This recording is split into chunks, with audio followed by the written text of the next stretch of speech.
The KitchenAid KDFE104 dishwasher is part of KitchenAid's reliable mid-range lineup, featuring advanced electronic controls and built-in diagnostic capabilities.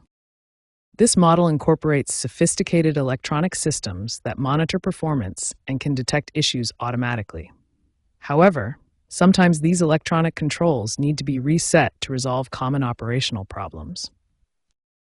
Reset procedures can resolve many common dishwasher problems without requiring a service call. These issues often stem from temporary electronic glitches or memory conflicts in the control system. There are three main types of reset procedures available for the KDFE104. Each method addresses different levels of issues, from simple control glitches to more complex electronic problems. Learning these reset procedures offers significant benefits. You can resolve issues immediately without waiting for service appointments, save money on unnecessary service calls, and maintain your dishwasher's performance from the comfort of your home. Now that you understand the importance and benefits of reset procedures, we'll move on to detailed step-by-step instructions for each reset method, starting with the most commonly used control panel reset. There are two main reset methods for your KitchenAid dishwasher. We'll start with the control panel reset, which is often the quickest solution. For the first method, locate the Cancel Drain button on your control panel.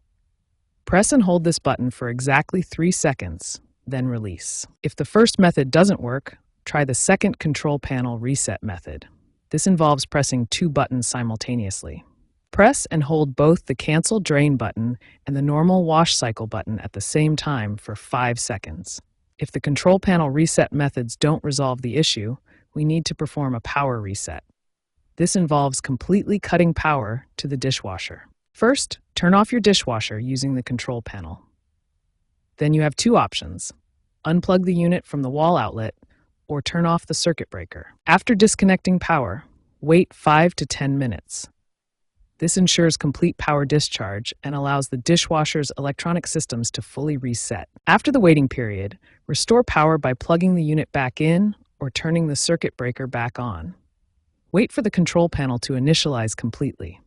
Finally, run a test cycle to confirm everything is working correctly.